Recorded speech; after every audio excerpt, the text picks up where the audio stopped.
பெரியோர்களே, தாய்மார்களே, என் உயிரோடு கலந்திருக்கக்கூடிய தலைவர் கலைஞர் அவர்களின் உயிரினும் உயிரான அன்பு உடன்பிறப்புகளே,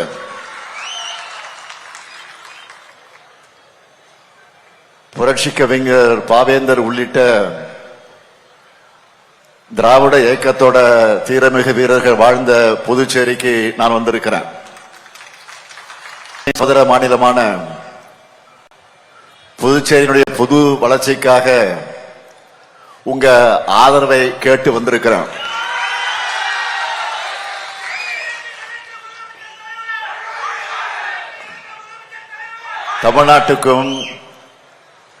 தமிழ்நாட்டுக்கும் புதுச்சேரிக்கும் எப்பவும் ஒன்னாதான் தேர்தல் நடக்கும். ஆனா இந்த முறை மாற்றி புதுச்சேரிக்கு முன்கூட்டியே நடத்துறாங்க. தேதியை மாத்தினா நம்முடைய உணர்வுகளை மாத்திட முடியுமா? பொங்கு தமிழருக்கு இன்னல் விளைவித்தால் சங்காரம் நிசம் என்ற சங்கே முழங்கனு பாடிய புரட்சி கவிஞர் பாரதிதாசன் மண்ணில் நின்று புதுச்சேரிய நாசமாக்கி இருக்கக்கூடிய சங்கிப்படையை விரட்டி அடிக்க திமுக கூட்டணிக்கு வாக்கு கேட்டு வந்திருக்கிறேன். கடந்த ஒரு வார காலமா தமிழ்நாட்டோட பல்வேறு மாவட்டங்களில் சுற்றுப்பயணத்தை மேற்கொண்டு மக்களை சந்திச்சு வாக்கு கேட்டுட்டு இருக்கிறேன் என்பது உங்களுக்கெல்லாம் நன்றாக தெரியும்.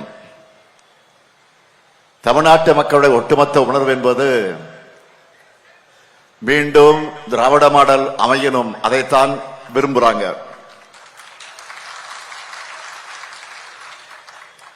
டெல்லியோட ரிமோட் கண்ட்ரோலுக்கு தலையாட்டுகிற அடிமைகள் கூட்டத்தை தமிழ்நாட்டு மக்கள் விரும்பல. அதே உணர்வுதான் புதுச்சேரி மக்களான உங்ககிட்டயும் இருக்கா? உங்ககிட்ட இருக்கா இல்லையா? கொஞ்சம் சத்தமா சொல்லுங்க. இன்னும் சத்தமா இருக்கு. நன்றி. என்ஆர் காங்கிரஸ் பாஜக கூட்டணிய வீட்டுக்கு அனுப்ப நீங்க தயாரா? கொஞ்சம் சத்தம், இன்னும் சத்தம். நன்றி. புதுவை நிலம் புதுமையான நிலமாக மாற இந்த மேடையில் இருக்கக்கூடிய நம்முடைய 30 வேட்பாளர்களையும் நீங்கள் ஆதரிக்கணும் என்று கேட்க வந்திருக்கிறேன். சாதாரண மண்ணா இது? புகழ்பெற்ற புதுச்சேரி. இந்த மண்ணை பாஜகவும் என்ஆர் காங்கிரசும் என்ன நிலைமைக்கு கொண்டு வந்திருக்காங்க?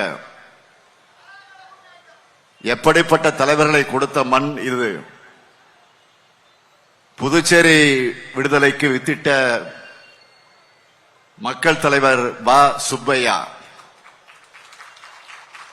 போற்றுதலுக்குரிய வெங்கட சுப்பரெட்டியார், புதுவை விடுதலை போர்ல கலந்துகிட்டு மாணவ பருவத்திலே அரசியலுக்கு வந்து முதலமைச்சராக முத்திரை பதிச்ச ஃபரூக் மரக்கையார், புதுச்சேரியின் குரலை நாடாளுமன்றத்தில் ஒழிக்க ஓங்கி ஒழிச்ச புதுவை சிவம், திராவிட முன்னேற்ற கழகத்தோட ஆட்சிகளை தன்னுடைய திட்டங்களால மக்கள் மனதை வென்ற எம்டிஆர் ராமச்சந்திரன் அவர்கள்,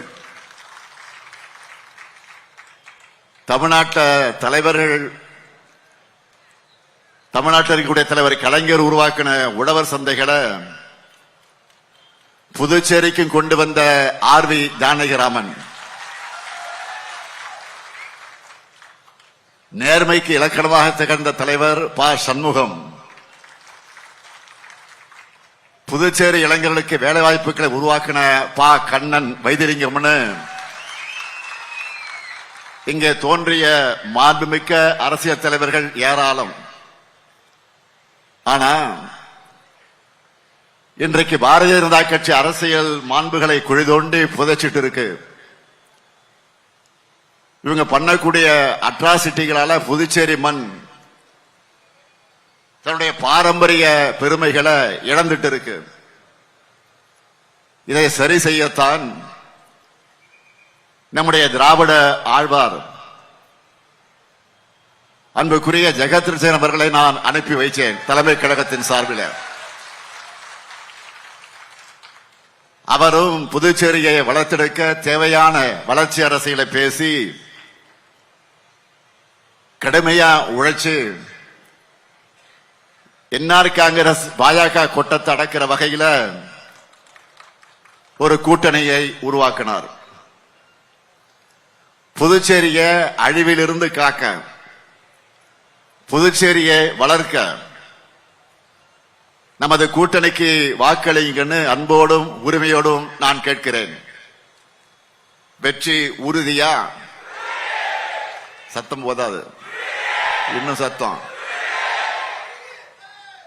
அழகான புதுச்சேரியில என்டியோட கூட்டணியோட அலங்கோலமான ஆட்சி நடக்க நீங்க அனுமதிக்கலாமா? நம்முடைய டிமாண்ட் என்ன? ஒட்டுமொத்த புதுச்சேரியோட கோரிக்கை என்ன? புதுச்சேரி மாநிலமாகணும். 16 முறை சட்டமன்றத்தில் தீர்மானம் நிறைவேற்றி அனுப்பியாச்சு. ஆனா ஒன்றிய அரசுக்கு மனம் இல்லைன்னு சொல்லி கைய விரிச்சிட்டாங்க. ஏன்னா பாஜகவை பொறுத்த வரைக்கும் தமிழ்நாடு போன்ற மாநிலங்களை முனிசிபாலிட்டிகளாக மாற்றணும்னு நினைக்கிறாங்க. அதே போல புதுச்சேரிக்கு மாநில தகுதி வழங்காம ஊராட்சி அளவுக்கு ட்ரீட் பண்றாங்க. இங்க இருக்கிற உங்க அமைச்சர்களுக்கு அதிகாரம் இருக்கா? சட்டசபைக்கு மாண்பு இருக்கா? உங்களால தேர்ந்தெடுக்கப்பட்ட முதலமைச்சருக்கு மரியாதையாவது இருக்கா? இங்க ஆளினால் யாரு? ஆளுநர். இங்க ஆளுநர் யாரு? ஆளினால். ஆளினால் யாருன்னா ஆளுநர். ஆளுநர் மூலமா ரங்கசாமி அவர்களை பொம்மை முதலமைச்சராக வச்சிருக்காங்க. சாமானிய மக்களையா வாழ விடுவாங்க? இதுக்கு உடனடியா முற்றுப்புள்ளி வைக்கணும். அதுக்கு அருமையான வாய்ப்பு தான் வருகிற ஏப்ரல் 9ஆம் தேதி. 9ஆம் தேதி தானே இங்க. ஆக புதுச்சேரியுடைய புதிய விடியலுக்கான நாள் ஏப்ரல் 9. விடியலுக்கு புதுச்சேரி தயாரா? புதுச்சேரி தயாரா? புதுச்சேரி மட்டுமல்ல, மக்களாட்சியையும் காக்க வேண்டிய கடமை உங்க கையில் இருக்கு. நீங்க தேர்ந்தெடுக்கிற அரசு உங்களுக்காக செயல்படுகிற அரசாக இருக்கணும். டெல்லியோட கட்டளையை நிறைவேற்ற அரசாக இருக்கவே கூடாது. இந்தி திணிப்புக்கு எதிரான மொழி போராட்டத்தில் பல தியாக திருவுள்ளங்களை கொடுத்தது இந்த புதுச்சேரி. எப்பவுமே எதிரிகள் என்ன செய்வாங்க? ஒரு இனத்தை வீழ்த்தணும்னா அவங்களோட மொழிய அவங்க கிட்ட இருந்து அப்புறப்படுத்துவாங்க. தாய்மொழியை இழந்த இனங்கள் வாழ்ந்ததில்லை. இதுதான் வரலாறு. நம்மோட தாய்மொழியையும் தமிழினத்தையும் காக்க வேண்டிய கட்டாயத்தில் நாம இருக்கோம். புதுச்சேரியில இப்ப என்ன நடந்து கொண்டிருக்கிறது? ஆரம்ப கல்வி நிலையங்களிலேயே சிபிஎஸ்இ கல்வியை கொண்டு வந்து தாய்மொழி கல்வியை அழிச்சிருக்கு என்ஆர் காங்கிரசினுடைய பாஜக கூட்டணி அரசு. இப்ப சொல்லுங்க, இந்த என்டிஏ கூட்டணி தமிழுக்கும் தமிழருக்கும் எதிரான கூட்டணி தானே? இவங்களை மறுபடியும் ஆள அனுமதிக்கலாமா? கடந்த சட்டமன்ற தேர்தலுக்கு வந்த மாண்புமிகு பிரதமர் மோடி அவர்கள் என்ன சொன்னாருன்னா, அப்ப வந்து பெஸ்ட் புதுச்சேரியா ஆக்குவோம்னு சொன்னார். என்ன என்ன ஆகியிருக்கு? ஒஸ்ட் புதுச்சேரியா ஆகியிருக்கு. பெஸ்ட்னாரு, இப்ப ஒஸ்ட் ஆயிடுச்சு. என்ன இருக்கு? காங்கிரஸ் பாஜக கூட்டணி ஒஸ்டா இருக்கு. சில நாட்களுக்கு முன்னாடி இங்க வந்த மாண்புமிகு ஒன்றிய உள்துறை அமைச்சர் அமித்ஷா அவர்கள் டபுள் இன்ஜின் ஆட்சியால வளர்ச்சி அதிகமா இருக்குன்னு பேசியிருக்கிறார். இங்க வந்து பேசியிருக்கிறார். எங்க வளர்ந்திருக்கு புதுச்சேரி? ஒருவேளை கடலுக்கு அந்த பக்கம் இருக்குமா? அப்படி வளர்ந்த புதுச்சேரி இதுதான் என்றால் நான் கேட்கிற கேள்விக்கெல்லாம் பதில் இருக்கா? வில்லியனூர்ல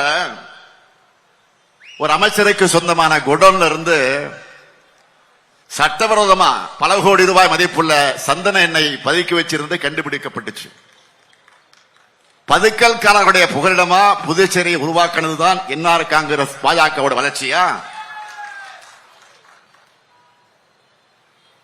ரெட்டியார்பாளையம் பகுதியில் கழிப்பிடத்தில் விஷவாயு தாக்கி 3 அப்பாவிகள் இறந்தது எப்படி? புதுச்சேரி அரசோட மெகா ஊழல் தான் இதுக்கு காரணம். அதை பத்தி விசாரிச்சாங்களா? இதையெல்லாம் விட கொடுமையா தரமற்ற மருந்துகளை கொள்முதல் செஞ்சு மக்களோட உயிர்களை விளையாடி இருக்கிறாங்க. பல கோடி ரூபாய் மதிப்புள்ள போலி மருந்து தயாரிச்சு அந்த வழக்கில முக்கிய குற்றவாளிகள் எல்லாம் சிக்கினாங்க. ஆனா அந்த விசாரணை முடக்கப்பட்டுச்சு. இதுதான் டபுள் இன்ஜினோட லட்சணம். நம்முடைய புதுச்சேரியோட நீண்ட நாள் கோரிக்கை என்ன? மாநில தகுதி வேணும். அதை பத்தி அவங்க பேசல. அவங்களுக்கு தேவை என்றால் ஒரு மாநிலத்தை உடைச்சு புது மாநிலத்தை உருவாக்குவாங்க. அது மாதிரி புதுச்சேரிக்கு மாநில தகுதி வழங்க முடியாதா? இவ்வளவு நடந்த பிறகு புதுச்சேரிக்கு மாநில அந்தஸ்து இல்லைன்னா துரோகம் இழைச்ச பிறகும் பாலாரும் தேனாரும் ஓடும் சொல்லி அதே வாக்குறுதியை கொடுத்து மக்களை ஏமாத்த வராங்கன்னா அவங்க புதுச்சேரி மக்களை பத்தி என்ன நினைக்கிறாங்க? எந்த முகத்தை வச்சுக்கிட்டு பிரதமர் உங்ககிட்ட வாக்கு கேட்க வராரு? இப்படிப்பட்ட டப்பா என்ஜினை மறுபடியும் கொண்டு வருவோம்னு பேசலாமா? இவ்வளவு அவலங்களை புதுச்சேரி சந்திச்சதுக்கு பிரதமர் மோடியும் உள்துறை அமைச்சர் அமித்ஷாவும் தான் காரணம். முதலமைச்சராக இருந்த 5 ஆண்டு காலத்தில் ரங்கசாமி அவர்கள் உள்ளாட்சி தேர்தலை கொஞ்சமாச்சும் நடத்துவதற்கு முயற்சி செஞ்சாரா? இல்லையே. ஏன் நடத்தல? ஒருவேளை ஆளுநரை வச்சு ஏற்கனவே தன்னை ஊராட்சி மன்ற தலைவர் மாதிரி ட்ரீட் பண்ணிக்கிட்டு இருக்கிறாங்க, அதனால நடத்தாம விட்டாரான்னு தெரியல. தனக்காக கூட குரல் கொடுக்க முடியாதவரா இருக்கக்கூடிய அவர் எப்படி உங்களுக்காக குரல் கொடுப்பார்? இது என்ஆர் காங்கிரஸ் பாஜக கூட்டணி என்ன பண்ணிக்கிட்டு இருக்கு? மின்துறைய தனியார் மயமாக்க துடிக்குது. கள்ளச்சாராய வியாபாரிகள் கையில புதுச்சேரி சிக்கி சீரழிஞ்சுக்கிட்டு இருக்கு. போதைப் பொருட்களை தாராளமாக இன்னைக்கு சப்ளை பண்ணிட்டு இருக்கிறாங்க. சட்டம் ஒழுங்கு சந்தி சிரிக்குது. ஒப்பந்த பணி ஆசிரியர்கள் குடும்பத்தோட வீதிக்கு வந்து போராடிக்கிட்டு இருக்கிறாங்க. இவ்வளவு பிரச்சனை தீர்க்காம கொஞ்சமும் வெட்கம் இல்லாம பிரதமர் அழைச்சிக்கிட்டு வந்து ரோடு ஷோ நடத்துறீங்களா? வெக்கமா இல்ல? தமிழ்நாட்டில் கிடைச்ச அடிமை பழனிசாமி மாதிரி தான் புதுச்சேரி ரங்கசாமி விளங்கி இருக்கிறார்.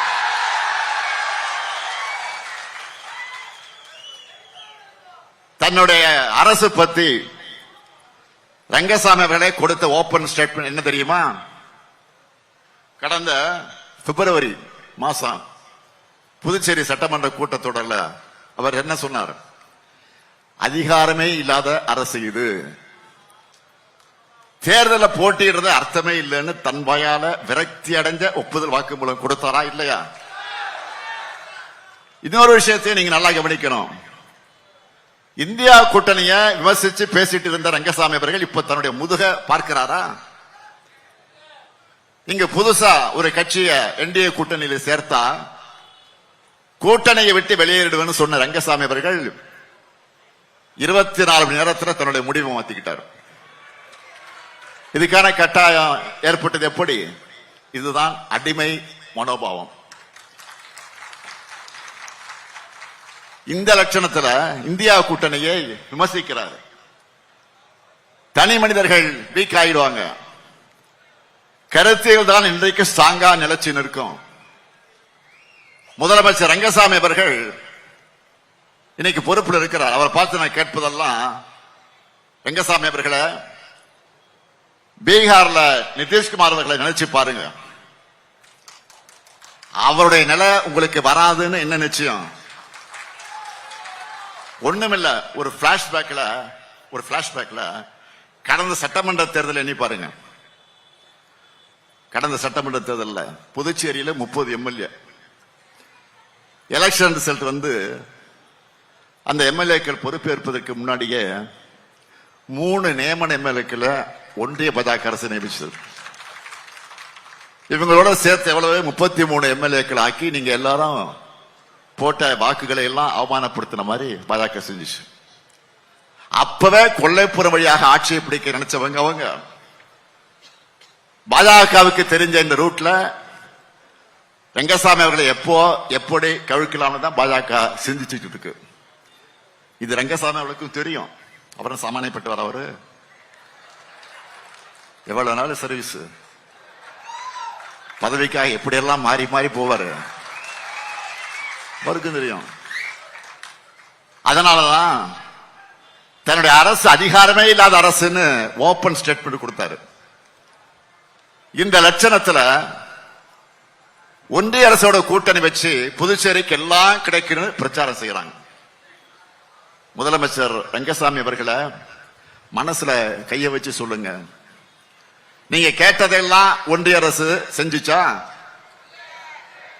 தலைமைச் செயலாளரை மாற்றுவதற்கு கூட உங்களுக்கு அதிகாரம் இல்லையே. எத்தனை ஃபைல்கள், கோப்புகள் துணைநிலை ஆளுநர் மாளிகையில் தூங்கிட்டு இருக்கு. கடந்த 5 ஆண்டுகள்ல புதுச்சேரிக்காக நீங்க கேட்ட பட்ஜெட் தொகையை ஒன்றிய பாஜக அரசு முழுமையாக கொடுத்திருக்கா? இப்படியெல்லாம் மக்களை வஞ்சித்து விட்டு கவர்ச்சி வாக்குறுதிகளால அவங்களை ஏமாற்றலாம்னு ரங்கசாமி அவர்கள் நினைக்கிறார். பாஜக மேல இருக்கிற பாசத்துல புதுச்சேரி மக்களுக்கு ரங்கசாமி துரோகம் செய்யறது நியாயமா? ஆனா புதுச்சேரி மக்கள் இந்த முறை நிச்சயமாக ஏமாற மாட்டார்கள். புதுச்சேரி மக்கள் மாற்றத்திற்கு, புதிய விடியலுக்கு தயாராகிட்டீங்க. தமிழ்நாட்டில் செயல்படுத்துகிற மாதிரி திராவிட மாடல்களின் முற்போக்கு திட்டங்களை இங்கேயும் செயல்படுத்தணும். நீங்க எல்லாரும் திமுக கூட்டணியை ஆதரிக்கணும். புதுச்சேரிக்காக திமுக வாக்குறுதிகளை முக்கியமான சிலவற்றை சொல்லணும்னா, புதுச்சேரிக்கு மாநில சபை பெற்றுத்தர பாடுபடுவோம். துணைநிலை ஆளுநரின் ஆதிக்கம் ஒழிக்கப்பட்டு உங்களால் தேர்ந்தெடுக்கப்பட்ட முதலமைச்சர் தான் முழு அதிகாரம் பெற்றவராக இருப்பது உறுதி செய்யப்படும். நீதியரசர் சுசீந்திரன் ஆணைய அறிக்கையின அவருடைய வழிகாட்டுதல் படி பெண்கள், ஆதிதிராவிடர்கள், பிற்படுத்தப்பட்டோர் இடஒதுக்கீட்டோடு உள்ளாட்சி தேர்தல் நடத்த நடவடிக்கை எடுக்கப்படும். ஏஎஃப்டி சுதேசி பாரதி பஞ்சாலைகள் மீண்டும் திறந்து நவீனப்படுத்தி ஜவுளி பூங்கா துவங்கப்படும். உலகத்தரம் வாய்ந்த விளையாட்டு அரங்கங்கள் அமைக்கப்பட்டு பயிற்சிகள் வழங்கப்படும். புதுச்சேரிய ஒன்றிய நிதிக்குழுவின் வரம்புக்குள் கொண்டு சென்று மற்ற மாநிலங்களுக்கு வழங்கக்கூடிய மாதிரி 41 விழுக்காடு வரி பங்கீடு வழங்க வலியுறுத்துவோம். இளைஞர்களுக்கு வேலைவாய்ப்பை உருவாக்க தொழில் முதலீட்டாளர்கள் மாநாடு நடத்தப்படும். மோட்டார் வாகன உற்பத்தி தொடர்பான தொழிற்சாலை அமைக்க நடவடிக்கை எடுக்கப்படும். திருப்பூரை போல பின்னலாடை தொழிற்சாலைகளுக்கு லுங்கிகள் மற்றும் ரெடிமேட் ஆடைகள் தயாரிக்கக்கூடிய தொழில் மையங்களும் உருவாக்கப்படும். அந்த ஆடைகளை வெளிநாடுகளுக்கு ஏற்றுமதி செய்ய உரிய உதவிகள் செய்யப்படும். அரசு ஃபேஷன் தொழில்நுட்ப கல்லூரி தொடங்கப்படும். எம்எஸ்எம்இ நிறுவனங்களின் வளர்ச்சிக்காக சிறப்பு திட்டங்கள் வடிவமைக்கப்படும். நலிவடைந்த தொழிற்சாலைகள் மீண்டும் செயல்படுத்துவதற்காக வல்லுநர் குழு அமைக்கப்பட்டு மறு சீரமைப்பு பணிகள் மேற்கொள்ளப்படும். புதுச்சேரி மற்றும் காரைக்கால் நகராட்சிகள் மாநகராட்சிகளாக தரம் உயர்த்த நடவடிக்கை எடுக்கப்படும். மீனவர்களுக்கு நவீன ஆழ்கடல் மீன்பிடி படகுகள் வழங்கவும், காரைக்காலில் மீன் பதப்படுத்தக்கூடிய நவீன பூங்காக்கள் அமைக்கவும் நடவடிக்கை எடுக்கப்படும். 1000 ஸ்டார்ஸ் என்ற திட்டத்தின் கீழ் ஒவ்வொரு துறையிலும் 1000 பேருக்கு அவங்க படிப்புக்கு விருப்பத்திற்கு ஏற்ப பயிற்சி வழங்கப்படும். முழுமையான பாதாள சாக்கடை திட்டம் நிறைவேற்றப்படும். ஒருங்கிணைந்த திடக்கழிவு மேம்பாட்டு திட்டம் செயல்படுத்தப்படும். கிராம சாலைகள் தரம் உயர்த்தப்பட்டு முறையாக பராமரிக்கப்படும். ஆதரவற்ற முதியோர் நலமுடன் வாழ மகிழ்ச்சி இல்லம் திட்டம் உருவாக்கப்படும். புதுச்சேரி, காரைக்கால், மாஹே, ஏனாம் ஆகிய இடங்களில் டிஜிட்டல் வசதியோடு கூடிய நூலகங்கள் அமைக்கப்படும். சுற்றுலா பயணிகளை கவரும் வகையில் உலகத்தரம் வாய்ந்த கடல்வாழ் உயிரின காட்சியகம் அமைக்கப்படும். விவசாயிகளின் பொருளாதார மேம்பாடு மற்றும் சமூக பாதுகாப்பை உறுதி செய்யும் நோக்கில சந்தன மரப்பயிரிடுதல் ஊக்கப்படுத்தப்படும். காரைக்கால் பகுதியை நெற்களஞ்சியமாக அறிவித்து நவீன அரிசி ஆலைகள் மற்றும் தானிய கிடங்குகள் அமைக்க நடவடிக்கை எடுக்கப்படும். நான் உறுதியா சொல்றேன், இந்த ஸ்டாலினின் குரல் தமிழ்நாட்டுக்காக மட்டுமல்ல, இந்த புதுச்சேரிக்கும் சேர்த்தே தான் ஒலிக்கும், எப்பவுமே ஒலிக்கும். மீண்டும் சொல்றேன், இந்த ஸ்டாலினின் குரல் தமிழ்நாட்டுக்கு மட்டும் இல்ல, இந்த புதுச்சேரிக்கும் சேர்த்தே தான் எப்பவும் ஒலிக்கும். திராவிட மாடல் அரசின் தொடர்ச்சியா புதுச்சேரி விளங்கும். அந்த வகையில் இன்றைக்கு வில்லியனூர் தொகுதியில் இரா சிவா அவர்களுக்கும்,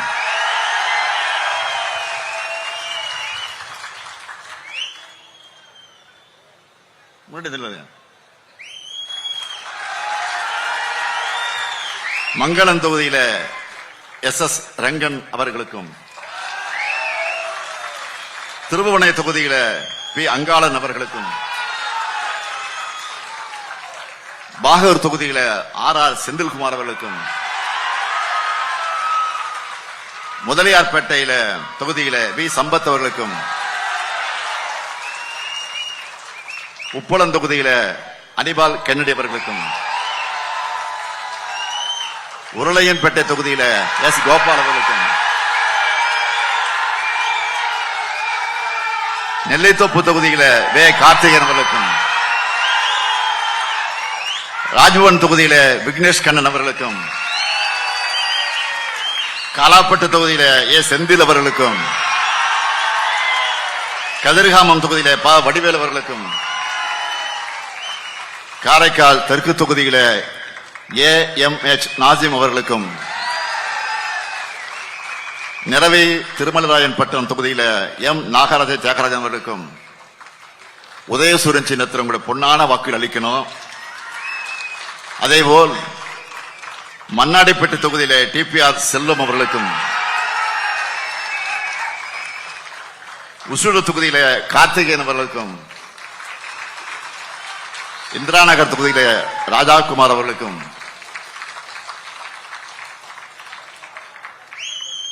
தட்டாஞ்சாவடி தொகுதியில வைத்தியலிங்கம் அவர்களுக்கும்,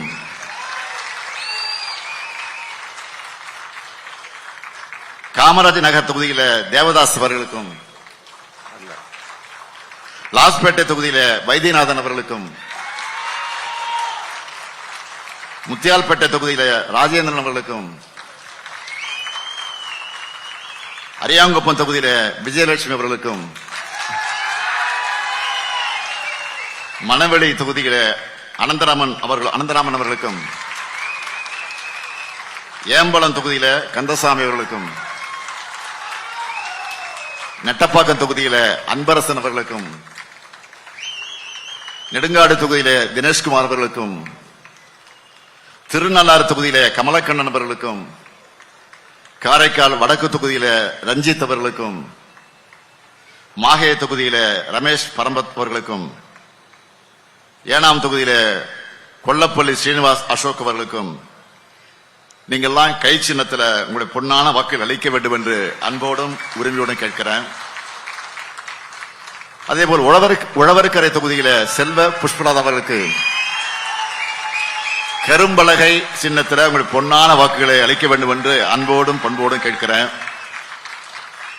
புதுச்சேரி ஒரு புதிய விடியலையும் புதிய எழுச்சியும் பெற திமுக காங்கிரஸை உள்ளடக்கின இந்தியா கூட்டணி வேட்பாளரை வெற்றி பெற வையுங்கள். புத்துணர்வு கொண்ட புதுச்சேரியை உருவாக்குவோம். வெல்வோம் ஒன்றாக, வெல்வோம் ஒன்றாக, வெல்வோம் ஒன்றாக. நன்றி, வணக்கம்.